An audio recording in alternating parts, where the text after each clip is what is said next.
السلام علیکم ورحمۃ اللہ وبرکاتہ نحمده ونصلي على رسوله الكريم اما بعد قال الله تعالى اعوذ بالله من الشیطان الرجیم بسم اللہ الرحمن الرحیم ما كان مؤمن ابا احد من رجالكم ولكن رسول اللہ وخاتم النبیین۔ جب ظلم گزرتا ہے عرصہ قدرت کو جلا آ جاتا ہے، فرعون کا سر جب اٹھتا ہے موسیٰ کوئی پیدا ہوتا ہے۔ محترم حاضرین اکرام، ابھی میں نے قرآن کریم کے ایک آیت تلاوت کی، اس میں بہت اہم بات کا تذکرہ کیا گیا۔ اللہ نے اس میں ایک ایسا اصول بیان فرمایا جس کا انکار کرنے سے انسان کافر ہو جائے گا۔ حضور صلی اللہ علیہ وسلم کو خاتم النبیین اللہ نے بنایا۔ آپ صلی اللہ علیہ وسلم پر نبوت ختم کر دی گئی، اب دنیا میں کوئی نیا نبی نہیں آئے گا۔ اس آیت کا انکار کیا اور مخالفت کی تو ایک فرقہ وجود میں آ گیا، وہ فرقہ قادیانیت۔ قادیان کا رہنے والا ایک شخص انگریزوں کا چلا، اس نے نبوت کا دعویٰ کیا۔ علماء اکرام نے مخالفت کی لیکن وہ لعین باز نہ آیا۔ ایک ایسا اصول سمجھ لو کہ جس چیز سے ابتدا ہوتی ہے اس پر انتہا بھی ہوتی ہے۔ جس سوچ سے پنکھا چلے گا اسی سوچ سے بند ہوگا، اس کے علاوہ سوچ سے بند کرو گے تو مسئلہ حل نہیں ہوگا۔ یہی حال مسلمانوں کا ہے۔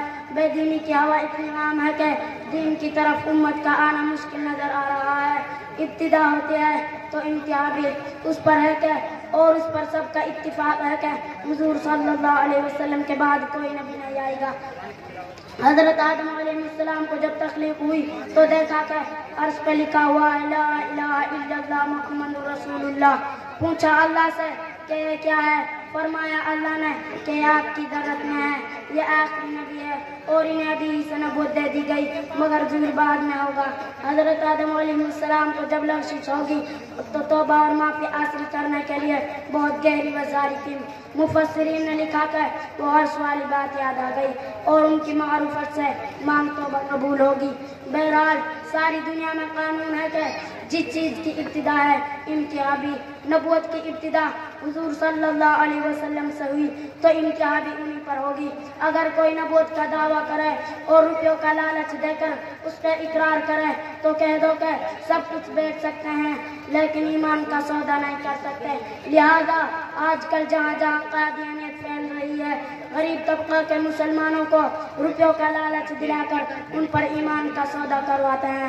ہندوستان کے علماء کو چاہیے کہ اس کی سرکوبی کے لیے تیار ہو جائے اور مقابلہ کریں، اس کی حیثیت سے نصیحت کریں۔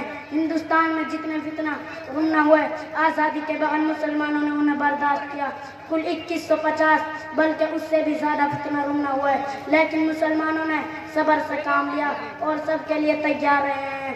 بی بی سی لندن نے 2000 عیسوی میں نشر کیا تھا کہ مسلمان ایک آواز پر 3 لاکھ جمع ہو گئے، تو آج بھی کمر بیٹھتا رہنا چاہیے اور ان فتنوں کی قلع کما کے لیے قدم اٹھانا چاہیے اور ان فتنوں کی